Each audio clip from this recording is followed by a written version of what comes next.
On the 13th day of the trial, Judge Francis Gall ruled against a second defense motion to allow testimony related to Odinism, ritualistic killing, and Norse paganism evidence. The first witness of the day was Christopher Goody, a Hammond Police Department officer who also had been assigned to the FBI Grit Task Force. Goody testified he helped conduct canvas interviews during the Delphi murders investigation. Goody said he helped interview Brad Weber, a man who lives near the Monon High Bridge Trail. His private driveway passes under the bridge. According to Goody, Weber said he went home after work on the afternoon of February 13, 2017, the day Abby Williams and Libby German were last seen. He was asked by Allen's defense attorney if he wrote the report from that interview. He said he did not. He testified that FBI Special Agent Adam Pohl had written the report. The defense attorney asked what Weber told him during the interview, and Goody said he could not remember despite seeing the report written by FBI Special Agent Pohl. The prosecuting attorney did not ask any questions during cross-examination, and there were no questions from the jury. The second witness called was Dr. Deanna Dwenger, a clinical psychologist who worked for the Indiana Department of Corrections Behavioral Health. Since 2021, she has been Director of Behavioral Health at IDOC. Part of her responsibility with the state was to oversee contract employees such as Centurion. Centurion employed Dr. Monica Walla, who testified for the prosecution on her treatment of Richard Allen when he was in the Westville Correctional Facility. Dwenger said she worked closely with Walla's supervisor at Centurion. Dwenger testified she did not determine which DOC facility would house Allen, and she did not know who made that determination. She added Allen was not held in a mental health unit at Wabash or any other IDOC facility. The defense attorney was asked about her interactions with Dr. Walla. She said Walla told her of her interest in the Richard Allen case after she was assigned to the case. Walla told her she was a true crime fan and listened to Delphi podcasts. She said she sought counsel from a supervisor regarding that information.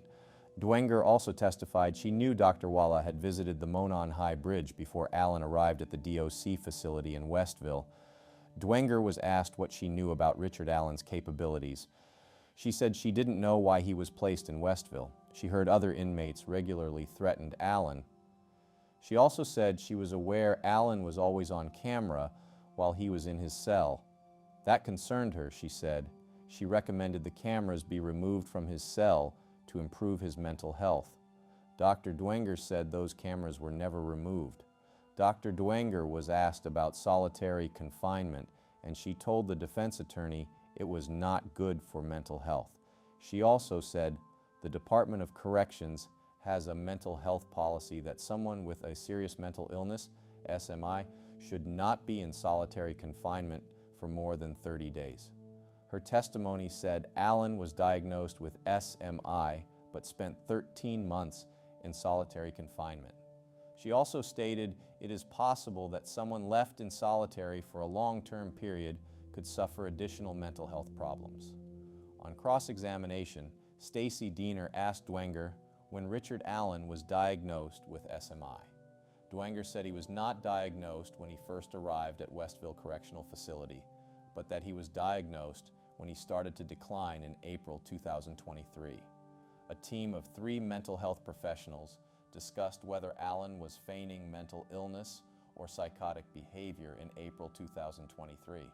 A psychiatrist met with Allen that month. The first report stating Allen was suffering from a grave disability was April 13, 2023, when they determined Allen was not able to care for himself. That team of mental health professionals concluded Allen had deteriorated enough that intervention was required, whether he was faking or genuine.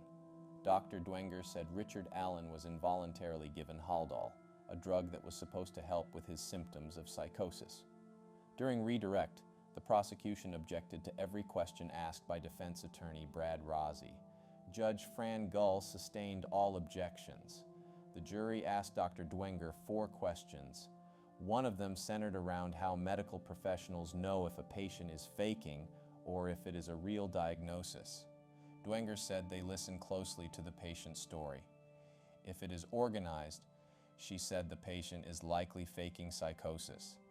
If the story is disorganized, is not easily followed, and is not chronological, it is more likely the patient is suffering from psychosis or is delusional. Max Baker was the next witness to take the stand for the defense Friday morning. He works for the defense team. He curated the video taken of Richard Allen while the defendant was in prison. Among the videos the defense wanted to present were transport videos that showed Richard Allen moving around within the Westville Correctional Facility. The other videos were of Allen in his jail cell. There was a discussion about the admissibility of the videos. Judge Gull ultimately decided the video would be allowed, but she would not allow the audio from those videos to be heard by the jury. She ruled that the audio would be hearsay because it was the voice of Richard Allen, and he would not be taking the stand in this case. The defense hit roadblocks Friday morning while it tried to submit the video as evidence. They eventually decided to recess Baker as a witness and hope to call him later as they continue to present their case. That means the video of Richard Allen in prison will not be shown today, but will be admissible when Baker returns to the stand. The defense called Brad Heath as a witness after the lunch break. Brad Rossi questioned him under oath. Heath lives outside Delphi, Indiana. He is now retired but worked for an exterminator in February 2017 when Williams and German disappeared near the Monon High Bridge Trail. Heath testified that he had a customer who lived near the Monon High Bridge and visited their home on February 13, 2017. Electronic records of his visit show he was there at 1:43 p.m. that afternoon. He testified that he saw a vehicle parked near the trail around 8:45 that morning. He said it was in the same spot when he came back later in the day. Heath told the court it was parked near the CPS building and was halfway off the road. He described it as a dark blue vehicle that was older and looked out of place. On the stand, he described the car he saw near the trails looked like the Tommy Lee Jones police car from the movies. He had no other recollection of other cars parked in the CPS lot that day. A week later, Heath said he told police what he saw that day because he thought the tip might be helpful. There was no cross-examination of Heath, and the jury did not have any questions for him. Defense attorney Andrew Baldwin called David McCain to the stand. He lives north of the Delphi city limits. He was the project manager for development of the trails. He said he had visited the trails as a child, was very familiar with the Monon High Bridge, and had walked across it many times. McCain said he was on the trail and the bridge sometime between 2 p.m. and 4 p.m. on February 13, 2017. He estimated he was there about an hour, and he parked near the Mears entrance. He did not recall seeing any other cars in the lot. He walked to the bridge and took some photos and walked across part of the bridge. He stated it was an exceptionally nice day and added, "I just enjoyed the day." As he was leaving the bridge, he said he saw a couple. He thought they were heading toward the bridge, but he could not say if he had ever seen them before.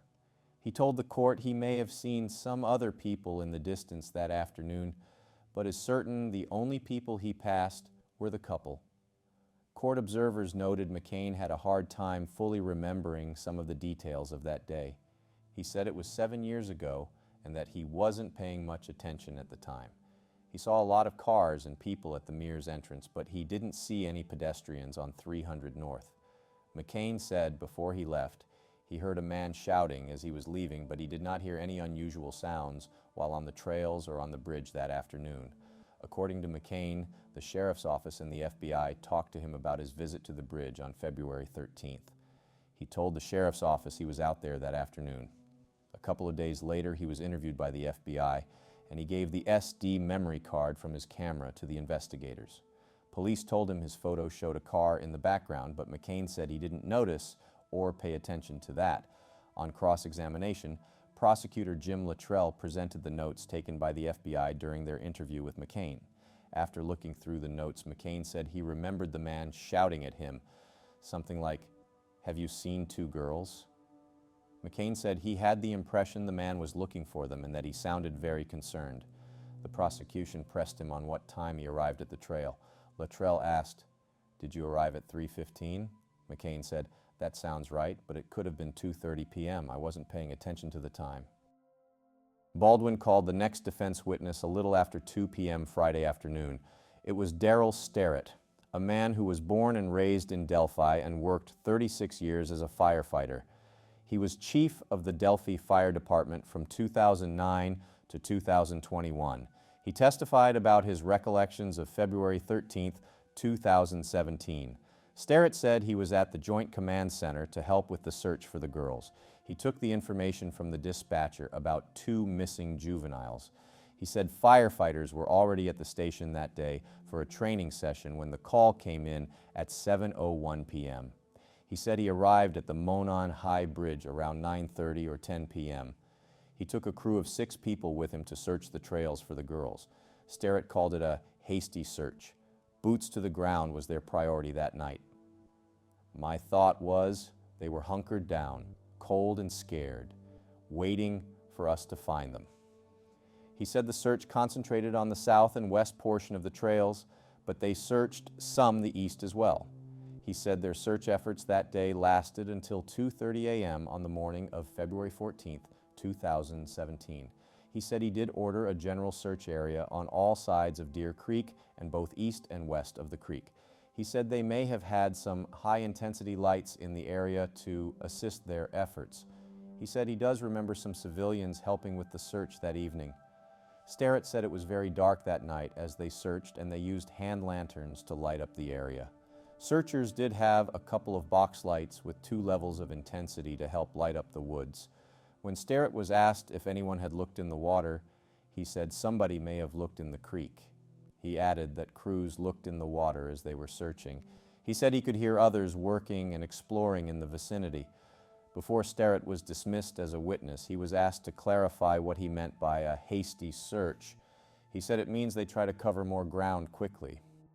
The last witness of the day was Steve Mullen, the investigator for the Carroll County Prosecutor's Office.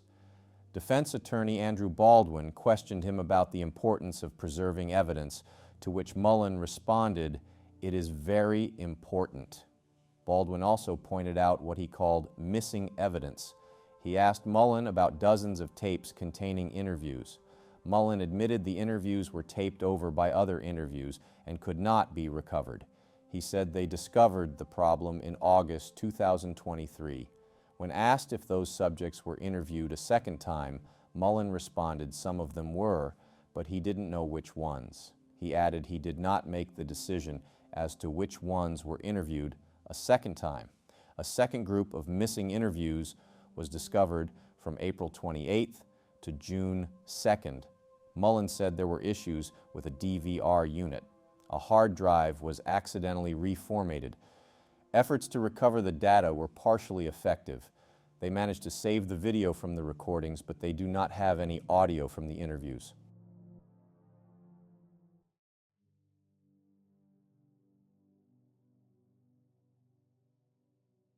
The day began with ruling on whether camcorder videos of Allen in Westville Correctional Facility would be played in court. The state objected due to the explicit nature of the videos. The defense requested that the videos only be played for the jurors for dignity of multiple people involved.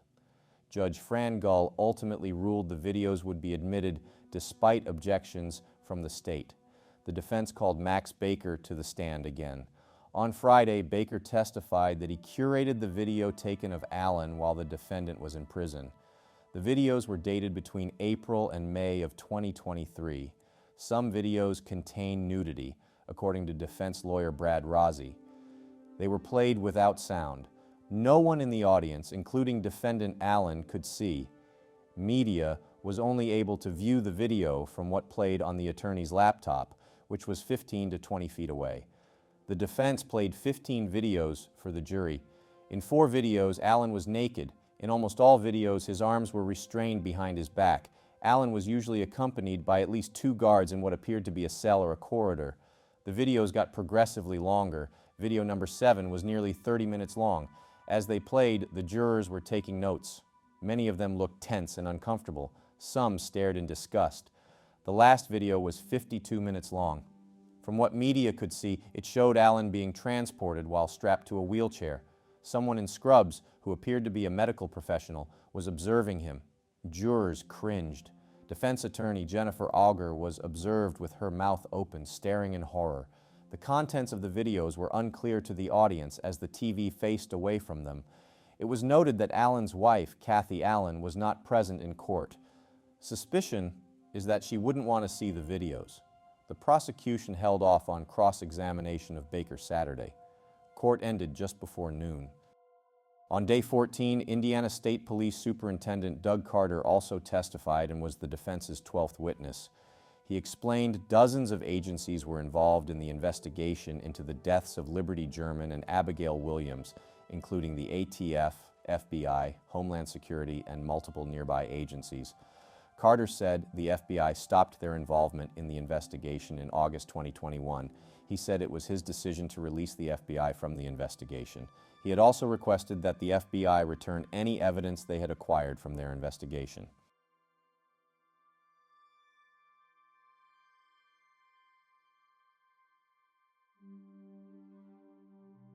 The defense called Dr. Polly Westcott as an expert witness. She is a neuropsychologist who makes $400 per hour for forensic work. She testified she works to determine if people are faking their symptoms of if it is a mental issue. In her career, she has worked for prosecution and defense teams. Dr. Westcott examined Richard Allen and did a neuropsychological exam. She says that she began by looking at previous treatment records. She reviewed the suicide observer's notes about what they said about Allen. The doctor also said there was an enormous amount of information and video provided from Allen's time at Westville. She met with Richard Allen, and she spent parts of 2 days doing an evaluation of him in August 2023. On the first day, she conducted a 2-hour interview with Allen. The next day was the second session when she did 5 to 6 hours of tests on Allen. She also said she spoke with Kathy Allen about her husband. Handwriting samples were provided by Allen. She also examined photos. She created what she called an INE, an independent neurological examination. Her findings say Richard Allen had intense anxiety as a child. She said he told her he was afraid to go to school, was concerned about what others thought about him, was scared of what might happen to his family. Allen told her his father abandoned the family when he was a young child. He also said he had been taking anxiety medication as an adult and that he had overwhelming feelings of worthlessness. Dr. Westcott said depression comes from anxiety. Her report said external factors play a role. Those external factors include things that happen at work, fears of failing at work, etc. She learned Allen's wife, Kathy, was always putting him back together. It was her opinion Allen has constantly been suffering from anxiety and depression to some extent. Dr. Westcott determined Allen has dependent personality disorder, in which a person depends on others to be able to keep things together for their daily life. She said for Allen, that person was his wife, Kathy, and occasionally his mother. She said Allen exhibited constant fears. She testified Allen was at times in a state of psychosis while in prison at Westville. Dr. Westcott said she found nothing indicating Allen was exaggerating.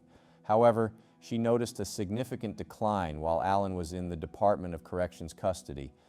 Westcott believes several levels of anxiety and depression, combined with stressors in jail, could have led to Allen's psychosis. She said his handwriting was very different. When she compared the first letter he sent to Kathy while in jail to later letters he sent to her. She also testified that the report put forward by State's witness, Dr. Walla, was probably not an accurate portrayal of what was going through Allen's mind. She testified, Dr. Walla likely tried to make sense of Allen's nonsensical observations when she wrote her report. An attorney asked Dr. Westcott if Allen could attach to someone other than his wife, since Kathy wasn't there in prison with him. Westcott said, not really. You can't really transfer dependency onto another person. The jury asked 8 questions. One of them was, if someone has anxiety and depression as a child, can it cause them to commit a crime as an adult? She said she didn't think that was likely in Allen's case, since he tends to be less aggressive, more passive, and more submissive. Dr. Westcott said most of Allen's aggression was to himself, not to others. The defense called Max Baker back to the stand. The defense hired him to compile video of Richard Allen when he was held at Westville Correctional Facility in 2022 and 2023. Baker was originally called as a witness Friday afternoon, but after numerous sidebar discussions between Special Judge Fran Gull, prosecutors, and defense attorneys, Baker was withdrawn as a defense witness on Friday. The defense team made that choice after Judge Gull decided the video Baker edited for the defense would not be allowed as evidence unless Richard Allen's voice was deleted from clips played in court. Baker made those changes to the video. All audio of Allen's voice was removed before the segments played in court today. Baker testified he watched and cataloged more than 200 hours of video of Allen from the Westville Correctional Facility. Some of video was captured while Allen was in his jail cell where he could be seen eating his feces. Additional in-cell video of Allen shows him banging his head against the cell wall. The same male juror who has had difficulty looking at some of the autopsy and crime scene photos of the victims' bodies had a hard time watching the video today. However, courtroom observers said there were fewer shocked looks today from jurors compared to the prison video of Allen that was shown on Saturday in court. Many jurors were busy taking notes during today's presentation. Even though the video played in the courtroom had no audio, date and timestamps had been added to it.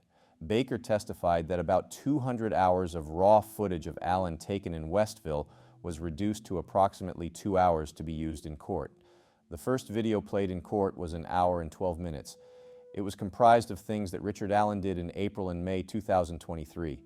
The defense attorney who was playing the video chose to fast forward through about 55 minutes of the video. The second tape was about 26 minutes long. It showed things Allen did in Westville from May 2023. Again, the defense attorney chose not to show much of the tape and fast-forwarded through about 20 minutes of the 26-minute tape. Family members of the victims were frustrated. The video of Richard Allen was not shown in open court. The large video monitor used to show other photos and video was moved across the courtroom and angled so that only the jurors in the jury box would be able to see it. All other courtroom observers were behind the monitor and could not see anything being shown. During cross-examination by the prosecution, Baker said the clips he received from Westville were originally in 5-minute chunks. He said the defense asked him to edit them into a single clip and then decide what the most relevant portions were.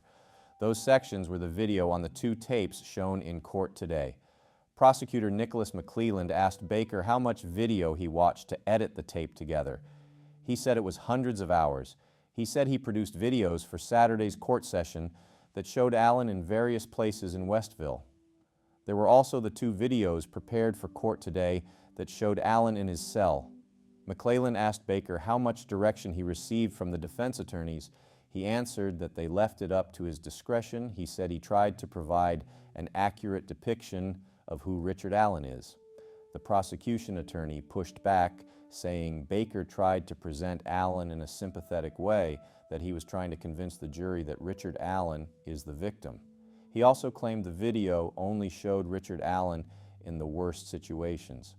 McClelland said to Baker, "Richard Allen is not the victim in this case, is he?" To which Baker answered, "No." On redirect, defense attorney Brad Rossi asked Baker, "Did you show these videos to show people the truth?" Baker responded, "Yes." The jury did ask one question. They asked Baker if the defense attorneys told him which videos to show. Baker told them no. He was given the discretion as to what to pull for the final product. The defense called Shelby Hicks to the stand. Hicks said she is a realtor and was 23 years old in 2017 when the murders occurred. She told the jury that on February 13, 2017, she took her car in for repair and went for a hike with her boyfriend. She said they got to the trails around 2:30 p.m. and parked in connector lot. Defense attorney Andrew Baldwin is trying to get her to say Mears Entrance.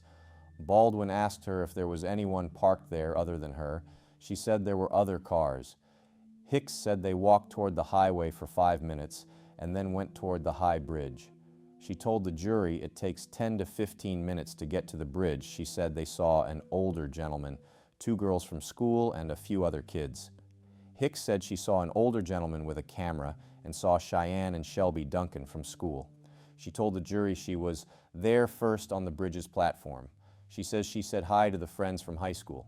Hicks told the jury she was on the platform for 15 to 20 minutes and went back to her car with her boyfriend. She told the jury she does not remember if other cars were there when she left. Hicks said the next day her boyfriend Daniel wanted to tell law enforcement what they had seen. She said they went to police but were asked to come back at another time, and they went back that evening. Hicks told the jury she did not hear anything on the bridge. She said she met with law enforcement twice, first on February 14, 2017, and then again in March of 2017. She says the police never took her phone to extract data. The defense called several people Monday afternoon, including 2 who had already been on the stand during the trial. Steve Mullen was called back to clarify his findings regarding the number of Ford Focus vehicles he found in Carroll County and the surrounding counties. Brad Weber lives near the Monon High Bridge. He appeared as a witness for the prosecution last week. Weber said he got upset on the stand last week because he thought the defense was trying to tell him what he did after he got off work on February 13, 2017, the day the girls disappeared and one day before their bodies were found near the High Bridge. Weber testified that an officer came to his home later that afternoon. They asked him if he had seen 2 girls on the trails or near the bridge that afternoon. He said no. He said he also granted authorities permission to search his outbuildings, but that did not happen when they visited his home on February 13th during the original visit. Brad Weber was scrutinized by defense attorney Andrew Baldwin over when he serviced his ATMs and when he clocked out of work. 2 members of Richard Allen's family appeared on the stand briefly. The first was Jamie Jones, Richard Allen's sister. She was asked if Allen had ever molested her when she was a girl. Jones said, no. That is contrary to what Allen told a mental health worker while he was in prison. He said he may have molested his sister when they were younger. The defense attorney asked if she loved her brother. She said, yes, I do. Jones was asked if she would ever lie to protect her brother. She said she would not. Richard Allen's daughter, Brittany Zapanta, also took the stand. The questions she was asked were very similar to those asked of Jamie Jones. Brittany Zapanta was asked if Allen ever molested her. She said no. The defense attorney asked if she loved her father. She said yes. The defense attorney asked Zapanta if she would ever lie to protect her father. She said she would not. On cross-examination, prosecuting attorney James Luttrell asked Zapanta if her father's appearance changed much over the years. She said no. Luttrell asked if she had ever visited the trails with her dad. She said she did. When Allen and his daughter made eye contact in the courtroom, she became emotional, but she continued to look at her father and smiled at him.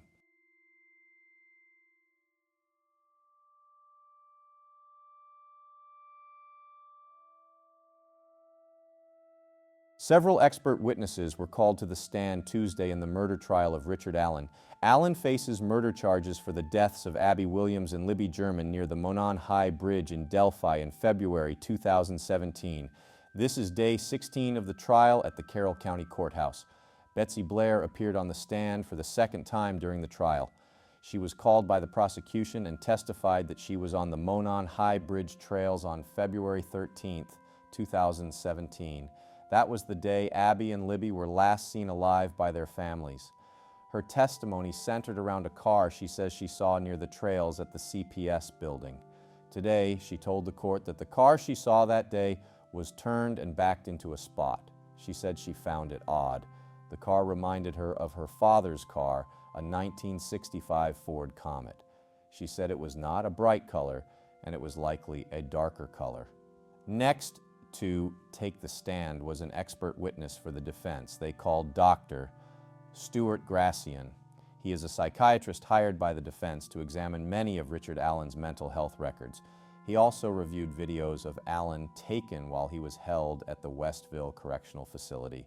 Dr. Gracian testified that he had done extensive studies on solitary confinement and how it can impact an individual imprisoned that way. He testified Allen showed symptoms consistent with delirium. and that he was certain he showed those symptoms because Allen could not remember. He said Allen told him he feared being unable to remember things. He ended his testimony by saying how someone's memories can be impacted when someone is placed in solitary confinement. Next up for the defense was Dr. Eric Warren, a forensics examiner and an expert witness for the defense. He was called to testify about the single-point .40 caliber cartridge found between the bodies of Abby Williams and Libby German at the crime scene. Dr. Melissa Oberg previously testified for the prosecution about that round. She contended that the bullet found at the scene had been cycled through Richard Allen's Sig Sauer .40 caliber pistol, and Warren was asked to comment on her findings. Warren says he reviewed all of Oberg's work and he reviewed photos of that evidence. Warren did not examine the actual gun or the cartridge found at the crime scene. Warren disagrees with Oberg's contention that you cannot draw conclusions based on a photo. It was his opinion there is not sufficient agreement between the bullet fired through Allen's gun and the unspent bullet found near the girls' bodies. He disagreed with Dr. Oberg's decision to compare a spent shell casing to the unspent cartridge found on the ground near the Monon High Bridge. The next witness on the stand was Stacy Eldridge, a forensic examiner for the defense who looked at the extracted data from Liberty German's cell phone. A key point of her testimony focused on the timeline when German's cell phone did not connect to a cell tower or show any movement. That lasted nearly 11 hours, starting a little after 5:30 p.m. on February 13, 2017, and going until 4:30 a.m. on February 14, 2017. Eldridge surprised many when she said data pulled from the phone suggests a headphone was plugged into the phone's audio jack at 5:45 p.m. on February 13th and was there for nearly 5 hours. She said the headphones were plugged in seconds after the phone received a call. The next two witnesses were Indiana State Police forensic examiners who worked to extract data from German's cell phone. Both had been called as witnesses by the prosecution. First Sergeant Christopher Cecil said a quick Google search showed water damage or dirt could cause the phone to register that something had been plugged into the audio jack. On redirect, defense attorneys pushed back by saying Google searches are not always a reliable source. The defense called ISP Lieutenant Brian Bunner to the stand. Defense attorney Auger asked him, does he know what an audio output means? Bunner said no. She then asked him, have you done any Google searches? He said no.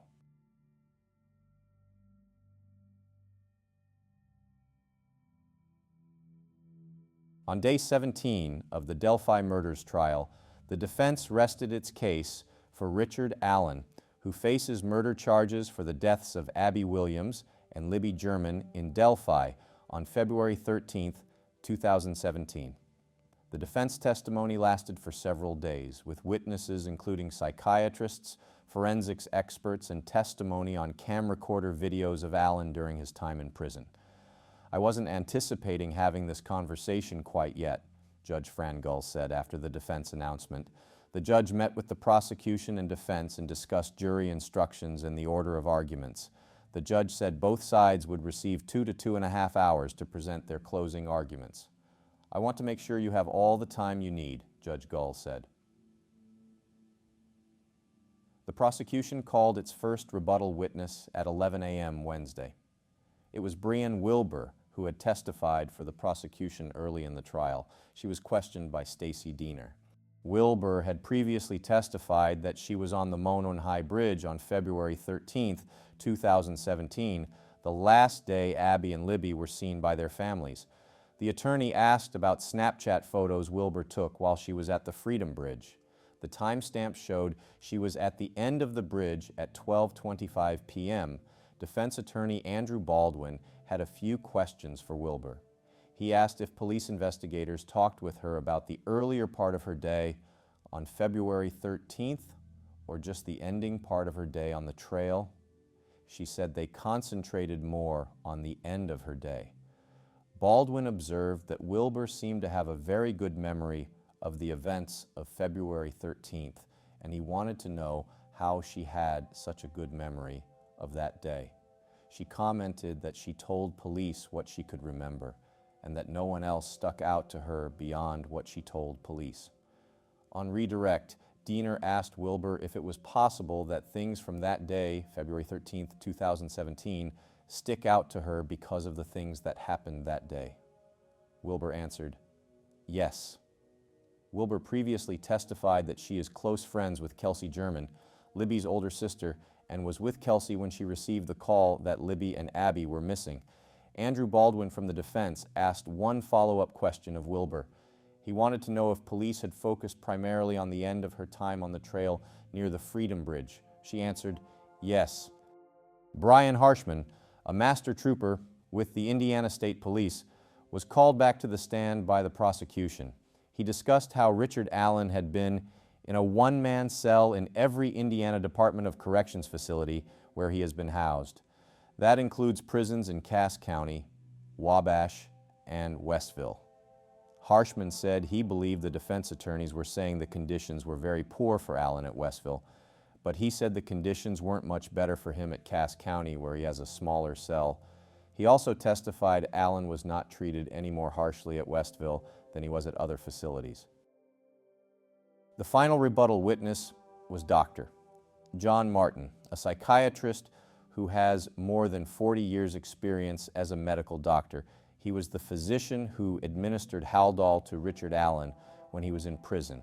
Dr. Martin testified about Richard Allen's behavior in prison. He discussed the difference between being a prisoner who is described as a safekeeper versus an inmate who has a history of causing trouble. He also said there is a difference between having a one-man cell and someone who is in solitary confinement. Dr. Martin said the people who are in solitary confinement are prisoners who have done something wrong and are being punished for that behavior. Richard Allen hadn't done anything wrong. He didn't break any rules in the prison system, yet it had been treated like he had. That is not right, said Dr. Martin. But you also have to look at the responsibility of the prison system has to keep him alive. Despite the risk of solitary confinement on someone's overall mental health, the overriding decision was to keep him alive. Martin testified they had meetings at Westville on how to keep Allen more comfortable in his one-man cell. In looking at Dr. Martin's records, he said he had 18 meetings with Richard Allen at Westville, but he never reviewed any video of Allen's time in Westville. Martin stated that from November 8, 2022 to April 13, 2023, Richard Allen was fine. He did not have any issues that Allen's mental health was compromised. On April 13th, Dr. Martin said he was called and asked to report to Richard Allen's cell to see him. He said he saw that Allen was naked, laying on his cot, had feces smeared on his body, and a brown liquid coming from his mouth. The doctor asked if he could see Allen, and the staff showered Allen before the meeting. Dr. Martin said the meeting took place at a nurse's station. Martin said he made the assessment that Allen was psychotic, and he determined Allen was compromised enough that they needed to administer involuntary medication. Before that could happen, Dr. Martin called an emergency meeting with the prison's mental health staff. The doctor's recommendation to medicate needed to go to the mental health board first. That group is called the Report of Treatment Committee. After presenting the findings, Dr. Martin said the committee gave the okay for Allen to be involuntarily medicated starting on April 14, 2023. After Allen was cleared to get medication, the first dosage was a short-acting dose of Haldol. They gave Allen 5 milligram shots of Haldol on April 14th, 15th, 16th, and 17th to make sure there were no reactions to the medication. When they were convinced there were no side effects for Allen, he was given a 50 milligram dose of long-acting Haldol on April 18, 2023. The maximum dosage is 450, but the long-acting Haldol may be administered once every 4 weeks. At the time of the long-acting dosage, Richard Allen was still deemed to be psychotic. A week later, Dr. Martin said Richard Allen was still psychotic, but thought he was doing better. Allen seemed quiet, but he was asking for his wife, asking if he could have Taco Bell, chocolate, and wanted to see the warden. Allen knew that he was in prison. He was eating, and the doctor thought his condition was improving. Martin saw Allen again on May 2nd, 2023, and 3 other times that month. In each of those subsequent visits, Dr. Martin observed Allen as coherent, had situational awareness, was getting enough sleep, and was eating.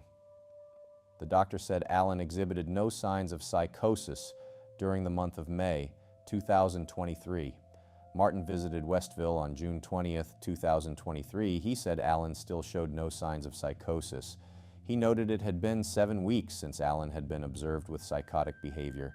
Martin made the determination that he was going to stop giving Haldol to Allen, and the medical chart said Allen's last shot of Haldol had been given on June 17th. However, during Dr. Martin's June 20th visit, the doctor wrote in his notes that Allen told him he wanted to apologize to the families of his victims. As Dr. Martin said that from the stand, Allen could be seen shaking his head at the defense table and started praying as he sat beside his defense attorneys. Martin was asked if Prozac, or a lack of it, would have played a role into Allen's psychosis. On cross-examination of Dr. Martin during the afternoon, defense attorney Brad Rozzi questioned Martin's medical degree and where it came from. The doctor confirmed it was not from a medical school in the United States. Rozzi questioned Martin's work history in Florida, including asking him if he had been terminated from a job there, and the doctor answered yes. However, Martin was not allowed to answer any other questions about what happened in Florida. The defense asked for clarification from Dr. Martin on why he was working with inmates at Westville. He said there was an inmate backlog of approximately 200 to 250 prisoners who needed to see mental health providers. Rozzi also asked Dr. Martin if mental illness can be made worse by an inmate being put in solitary confinement, or if that mental illness could be exacerbated, to which Dr. Martin said, yes, it could. He also testified Richard Allen could have moved in and out of psychosis while at Westville. Martin said his longest meeting with Allen was 30 minutes, and that was the first time they met. He said the majority of the meetings happened at the door of Allen's cell and that most of them were much more brief than the first meeting. Rozzi wanted to know more about Richard Allen's medical condition. Dr. Martin said Allen was very psychotic at times. He also believed he was engaging in paranoia and that Allen's 50-pound weight loss in prison was not normal. When asked to talk about the differences between solitary confinement versus a one-man cell, Martin said that solitary confinement has a punitive connotation to it, and he reiterated Allen had not done anything wrong to end up in solitary. He could see how it could be confusing for someone like Allen. The defense contended some of the committee members who met with Dr. Martin to discuss medication for Allen had never seen Allen as a patient. Dr. Martin emphasized their job was to keep Richard Allen alive while he was in prison. Martin was asked for more information on the June 20th, 2023 appointment with Richard Allen when he determined he no longer needed Haldol injections. Allen did continue to receive oral doses of Haldol after the injections stopped on June 17th. Martin described how Allen told him he wanted to apologize to the family. The defense played a video that was taken of Allen at Westville on the evening of June 20th, 2023. It showed Allen in some sort of medical room in the prison sitting in what seemed to be a catatonic state. Around 10:53 p.m., Allen was shown sitting in a chair, but he was barely moving. The defense said the entire video lasted more than 20 minutes, but they chose to show 8 minutes for the doctor to watch. As the video played, Allen looked away from the screen, and private investigators who are part of the defense team and members of Allen's family were crying in the courtroom. Rozzi asked Dr. Martin if that was the same Richard Allen he had seen earlier in the day, and the same man he said was thinking clearly and was fully oriented earlier in the day. Dr. Martin said, no. On redirect, Stacy Diener of the prosecution asked the doctor where the evaluation took place. He said it was out of Allen's cell. He added the confession was never prompted. He never asked about it, and that it seemed to be a spontaneous statement. Diener asked the doctor if his interaction with Allen that morning was different from what was shown on the video taken that evening, and he said yes. He was not able to explain why that may be the case. Diener also asked, after watching the video, are you questioning your recollection of Richard Allen from earlier that day? Dr. Martin said, no.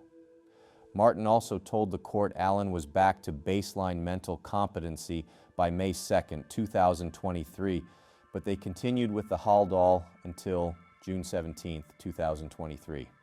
Members of the jury asked 4 questions, including when Dr. Martin met with Allen on June 20th.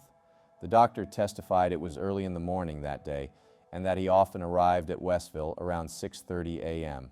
Another juror wondered if Allen's behavior on June 20th, 2023 could be consistent with him faking.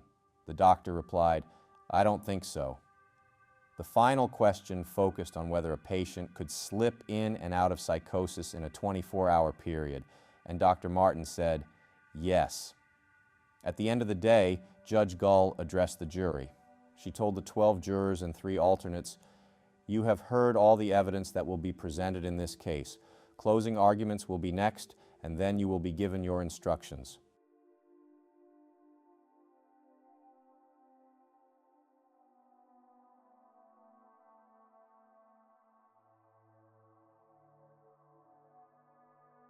The prosecution went first and took 58 minutes to summarize its case.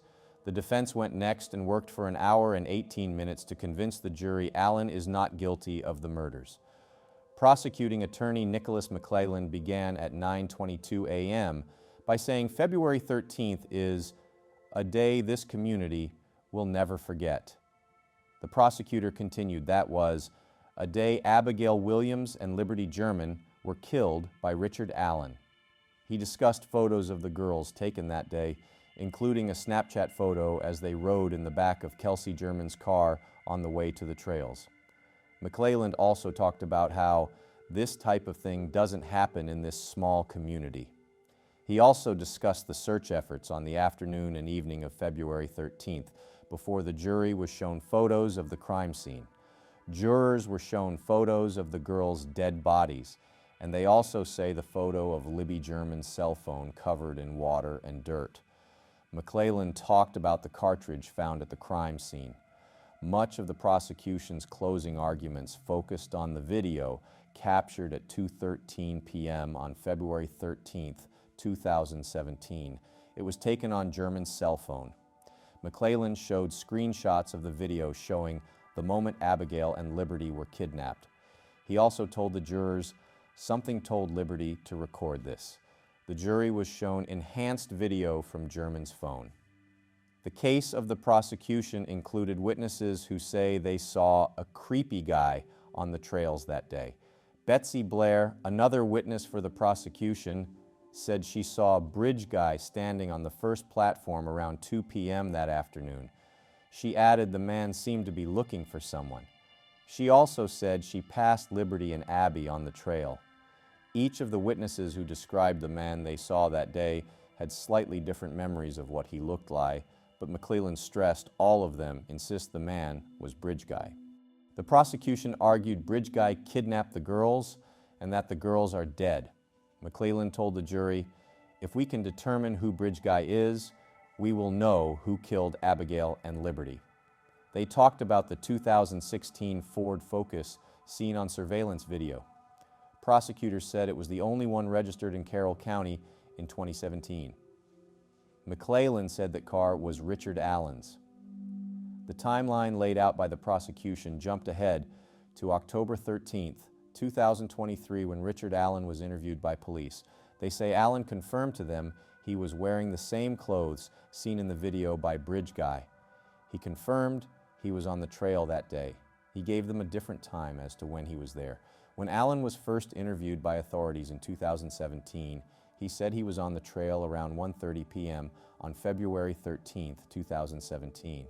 However, in 2023, Allen told police he was there at 12:30 p.m. that afternoon. They told jurors about how Allen got more angry as the interview continued and refused to let them search his phone or his house.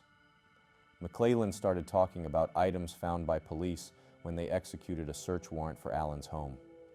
He said they found a jacket that, surprise, surprise, is the same as Bridge Guy. They found a bullet inside a Hope box that was the same brand and caliber as the cartridge found at the crime scene. McClellan called the findings the Bridge Guy starter kit. The prosecution argued Bridge Guy kidnapped the girls and that the girls are dead. McClellan told the jury, "If we can determine who Bridge Guy is, we will know who killed Abigail and Liberty." They talked about the 2016 Ford Focus seen on surveillance video. Prosecutors said it was the only one registered in Carroll County in 2017. McClellan said that car was Richard Allen's. The timeline laid out by the prosecution jumped ahead to October 13, 2023, when Richard Allen was interviewed by police. They say Allen confirmed to them he was wearing the same clothes seen in the video by Bridge Guy. He confirmed he was on the trail that day. He gave them a different time as to when he was there. When Allen was first interviewed by authorities in 2017, he said he was on the trail around 1:30 p.m. on February 13, 2017. However, in 2023, Allen told police he was there at 12:30 p.m. that afternoon. They told jurors about how Allen got more angry as the interview continued and refused to let them search his phone or his house. McClellan started talking about items found by police when they executed a search warrant for Allen's home. He said they found a jacket that, surprise, is the same as Bridge Guy. They found a bullet inside a memories box that was the same brand and caliber as the cartridge found at the crime scene. McClellan called the findings the Bridge Guy starter kit. The Carroll County prosecutor pointed to forensic evidence presented by state witnesses during the trial. It revolved around a single .40 caliber cartridge found at the crime scene near the girls' bodies. The firearm and toolmark expert looked at the cartridge and looked at the .40 caliber Sig Sauer pistol owned by Allen. She said based on the markings found on the cartridge and the physical properties of Allen's gun, it was her opinion the cartridge found on the ground was cycled through Allen's pistol. McClellan looked at the jury and said, "That could have been all we had to present to you, but it's not." He said that they had more evidence because Richard Allen began to confess. The prosecution pointed to numerous jailhouse confessions they say were made by Allen. They said some of them were made by Allen as he talked to his mother and to his wife Kathy Allen on the telephone. Others were documented by mental health professionals who testified during the trial. They reiterated that Allen told them he killed the girls and that he wanted to apologize to their families. Many of those conversations happened while Allen was being held at Westville Correctional Facility. Numerous statements came from people where were on suicide watch outside Allen's cell at Westville. One of them said Allen told them he killed them with a box cutter and threw it away at the CVS where he worked. As Nicholas McClellan began to wrap up his closing statements, he pointed to testimony from Master Trooper Brian Harshman with the Indiana State Police. Harshman listened to hundreds of telephone calls made by Richard Allen in prison. He testified the voice of Bridge Guy from the video is the voice of Richard Allen. "Now all the pieces are clear," said McClellan. "Now all the pieces are together." He continued, "Richard Allen is Bridge Guy. He kidnapped them and later murdered them." McClellan said he cut their throat. McClellan told the jury Allen wanted to rape them, but saw a van and got scared. He said Allen made them cross the creek into a secluded area. The prosecutor said Allen slit Libby's throat first, and she grabbed her neck as she clung to life. McClellan also said Allen left behind his bullet and Liberty German's cell phone, which is what led investigators to him.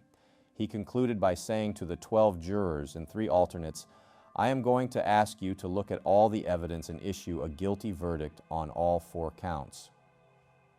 When the prosecution finished with closing arguments, Judge Fran Gull called for a recess. Court resumed with Richard Allen's defense team starting its closing arguments a little before 10:45 a.m. Judge Gull set aside 2 to 2.5 hours for each side to make its closing arguments. Defense attorney Brad Rossi handed the closing arguments for Richard Allen's legal team.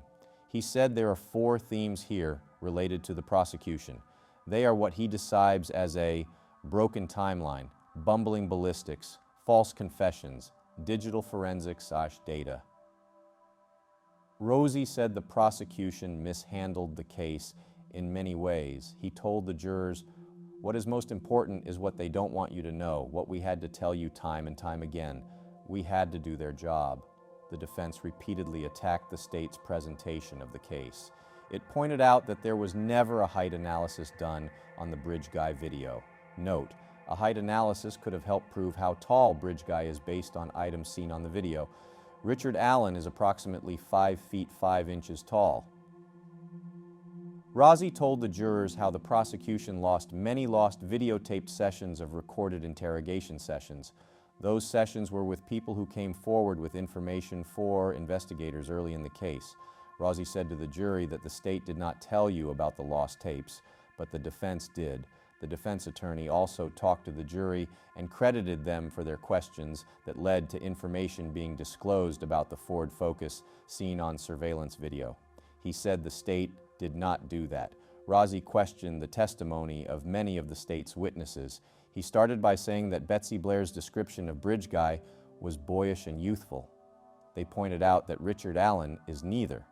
Rozzi said Sarah Carbaugh changed her story about what she saw on the trails on February 13, 2017.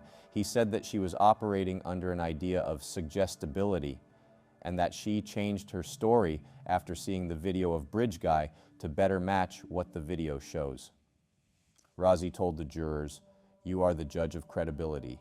You may discount the testimony of a witness altogether." He continued to knock the prosecution's presentation, saying it did not bring McCain as a witness because McCain's timeline does not fit the state's timeline. He said the same could be said for the state not calling Shelby Hicks as a witness. Rozzi said the route Richard Allen told investigators he took to the trails on February 13, 2017 also did not fit the timeline the state wanted him to say, Rozzi claimed. Defense attorney Brad Rozzi then looked at the jurors and said, "There are two pieces of evidence you really need to consider. Look at the two interrogation videos of Richard Allen being questioned by police and see how Richard Allen conducted himself." Defense then turned the jury's attention to other people who could have committed the murders of Williams and German. He started with Brad Weber, a man who lives near the Monon High Bridge. Weber testified during the trial. Rozzi said Weber, like Allen, owns a .40 caliber Sig Sauer pistol. They said Weber had sticks in his garage. Various people testified that there were sticks found on the girls' bodies at the crime scene. Rozzi said Weber gave police a different story about going straight home after work on February 13, 2017, when he was questioned about that day. Rozzi asked the jury to consider what happened on April 3, 2023. He said there were 3 phone calls made from Richard Allen in Westville to his mother and his wife Kathy, but the state only played 2 of them. He asked the jury why the state did not offer up the 3rd phone call as context for you. "Why not tell the whole story?" Rozzi asked. As part of closing arguments, Rozzi said to the jury, "The state didn't tell you ISP, Indiana State Police, ended the FBI partnership. We had to tell you. It was part of many claims by the defense that state did not do its job properly." He told the jurors they should question the credibility of this investigation based on what they aren't telling you. Several times Rozzi told the jury the state is desperate. He said they were desperate. To fit the van driven by Weber into the timeline, about why the DNA testing on a strand of hair found in Abby Williams' hand was just recently done, about why the state just did searches of Richard Allen's cell phone to see his internet search history. Rozzi said those are all examples of how the state is molding facts to fit this investigation. He provided an example when he said the state realized that during a break in the trial, they offered a fast food Google search having to do with phone jack on Libby German's phone. He said, "Google is not what they use as reliable sources." About the state, he said, "They are desperate, desperate." He highlighted the testimony of Dr. Kaur, the doctor who conducted the autopsies on Williams and German's bodies. Rozzi reminded the jury Kaur testified he originally thought there were multiple weapons involved in their murders, but he could not provide a conclusion as to what kind of weapons were used. Rozzi told the jury how the defense did a deposition of Dr. Kaur. The defense attorney said, "After our deposition, he went home and at some point looked at his garage and tada, a box cutter." Rozzi told the jury they learned Dr. Kaur met with the prosecutors 3 times after the deposition before he stated a box cutter may have been used to kill the girls.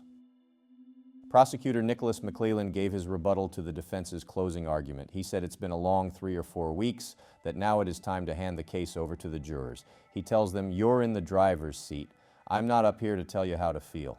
He said the defense has not backed up their claims and that the prosecution has witnesses who were on the trail that day, and they reaffirmed that Richard Allen was there. He told the jury that witnesses who were at the Monon High Bridge Trail after the murders occurred do not matter. He pointed at Richard Allen and said he used a gun to scare Libby and Abby, and that Libby had a blood outline of a tear on her face. He told the jury that Melissa Oberg's testing was verified and that the cartridge found at the crime scene links Richard Allen to the murders.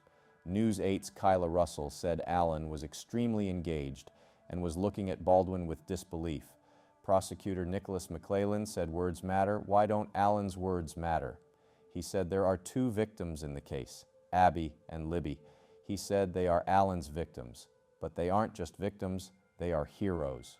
Prosecutor Nicholas McClellan said Libby said someday she is going to help police solve crimes. That's exactly what she did.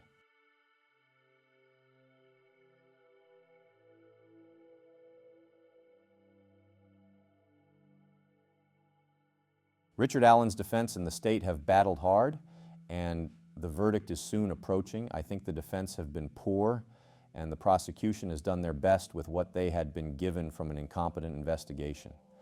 I don't think either side have been particularly great, but I'm just going on what I've read through news sources, and I am not in the court to pick up on the atmosphere and the different subtle nuances that comes from real-life interactions. I think the defense did good in showing some glaring holes in the investigation, but I don't think they did enough to really distance Rick Allen away from the Monon High Bridge Trail, from the state's timeline, and they didn't really prove he wasn't there at the time of the murders with phone data because Allen did not take his 2017 phone to the trail, and they did not give an alibi for Richard Allen's whereabouts at the time the murders were occurring. I think the state, with the 2 videos and Richard Allen's own words, are pretty damning. The bullet evidence was not really contested very well either. The expert they used was looking at photographs of the bullet and had not actually looked at the bullet with a microscope in a proper environment.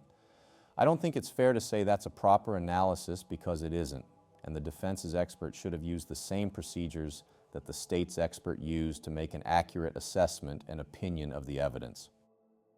I was somewhat disappointed in ISP Sergeant Chris Cecil, who was doing the digital forensics analysis for the state. He did good showing evidence with the logs from Libby's phone, proving the time of when the bridge guy video was recorded. But some of his responses, like claiming he didn't know why a certain photo that was taken through Snapchat was not on Libby's phone, and his lack of an explanation as to why the phone turned off, when the answers are simple. Snapchat had a feature where you could take photos and it would not save on the phone. Snapchat memories also might not save the photo to the phone if a setting is not switched on the iPhone. The phone turning off after it got a data spike is because of phone breathing, where the phone picked up a signal and a final ping occurred, and all the earlier messages came through and then it switched off. The log file might not show that from the Apple phone, and by looking at the Knowledge C database. Cecil claimed he did not have the expertise to know why it did. The defense expert forensic examiner, Stacey Eldridge, claimed or alluded to the possibility of headphones or an auxiliary cord being in the headphone port on Libby's phone from between 5:45 p.m. and 10:32 p.m. on February 13, 2017. I think water or even blood going into the port could have been the reason why. Also, if what she claims is true, how does that remove Richard Allen from putting something in the phone? Where was his alibi from 5:45 p.m. to 10:32 p.m. on February 13th, 2017? The defense expert is going to say what the defense wants to hear, and a layman like maybe someone on the jury might not understand what data they're looking at, which might confuse them. Stacey Eldridge showed an Excel spreadsheet with the logs from the phone. She used Celebrite and Axiom and claimed the phone extraction could have been done by law enforcement in 2017 and not with a newer extraction in October 2022. Celebrite and Magnet Axiom and Magnet Gray Key get software updates, so those pieces of software might show new information that could be acquired from the phone. Libby's phone with a newer extraction from a software update in 2022 might reveal more information than what it could reveal in 2017 before numerous newer updates. I think the defense's expert agreeing with the metadata and timestamps from when Libby's phone recorded Bridge Guy and Apple Health data not showing the phone moving is quite telling. She actually missed an opportunity with an argument that could have been made, is that fake steps could have been shown in a car due to elevation, similar to the argument in the Karen Reed case. Although it doesn't really play a factor here given the environment and where the murders occurred. She said that only a human could have put something in the headphone jack when the iPhone 6s gets water damage that causes it to be stuck in headphone mode, and a glitch on the phone could have caused that issue. I would like to see the log files to see what she is looking at, because she might be twisting the truth. Someone who has just killed the girls isn't going to stand with them for 5 hours listening to music while searchers are looking for the bodies. It's dumb, and the defense's expert already conceded the bodies were not moved because she agreed with Cecil's report with the Apple Health data. So they were not in a car moving. I didn't like Cecil responding saying he just Googled the issue, but the defense's expert, and I don't consider being a digital forensics expert as being something special, might be twisting the truth and is not being completely honest, or is even misinterpreting information. She is a private investigator, and I don't want to be mean, but I don't view that as a proper career, and I'm coming from a programming and accounting background and have a top finance job. So I don't know if I can put too much stock in what she does and what expertise she can bring, because using software like Celebrite is something that any noob can use because it doesn't require much learning. Once you understand how it works with the log files and the data you're looking at, if there is somehow a mistrial, I think the prosecution should bring in someone like the Celebrite creator or someone more legitimate who could counter the defense experts' opinions easier. The defense wanted to subpoena and depose Elvis Fields, who is a mentally handicapped man who claimed, according to the defense and ISP trooper Kevin Murphy, he spat on the girls and knew things about the crime scene. Their third-party culprit Odinist theory wasn't allowed. I never saw any legitimate proof Elvis was even an Odinist. He wasn't at the bridge that day. It's more nonsense and time wasting, hoping to create some more doubt and maybe try to add more issues to help with an appeal. Elvis Fields is not Bridge Guy, and Richard Allen is Bridge Guy. It's not hard to understand. I think people love to be contrarian and want to go against the narrative or whatever. Some people are just very gullible, and they will believe anything. Mitch Westerman, the crime scene photo leaker, had his misdemeanor conversion charge dismissed as Rick Allen's Delphi murders trial was in process. I wasn't really surprised by this because I thought it was a weird charge. He reached a deal with the prosecutors who agreed to dismiss the case when he had completed his pretrial diversion program. I think defense attorney Brad Rosie claiming the sticks from Weber's garage weren't looked at and showing photos of Weber's garage with the sticks was a lolcow thing to do. They predictably want to blame or allude to Brad Weber's involvement, trying to suggest he is the real killer and not Richard Allen. A good criminal defense strategy doesn't need third-party involvement. I think Allen's defense attorney, Bradley Rosie, in closing arguments, wanted to get the jurors to believe maybe they could be falsely accused of a crime and try to play on a person's fear of the legal system coming after an innocent person. A persecution complex.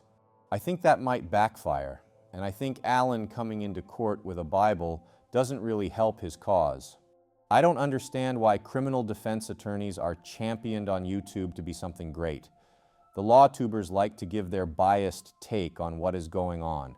Many of them who cover Delphi don't seem to understand the state laws, and many of them are new to the Delphi case.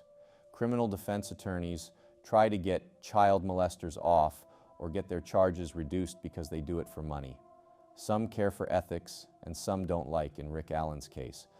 America has a mental illness epidemic, and the media who are pushing a biased viewpoint using the internet to spam content can brainwash people into believing Allen is being framed and believing claims which are not substantiated with factual evidence. The true crime community, with the more mainstream cases like Idaho 4 and Delphi, reminds me of the ufology community and theology. They don't need any real evidence to blindly believe what someone is telling them is true. I think prosecutor Nick McClellan pulled on the heartstrings with his last statements in his closing arguments. Libby and Abby weren't just victims, they were heroes. Libby helped the police by recording her killer, who was Richard Allen. Richard Allen regularly walked the trails. He puts himself there wearing the same clothing, and 3 witnesses all said Bridge Guy is the person they saw. I hope common sense prevails and Allen is convicted on all the charges.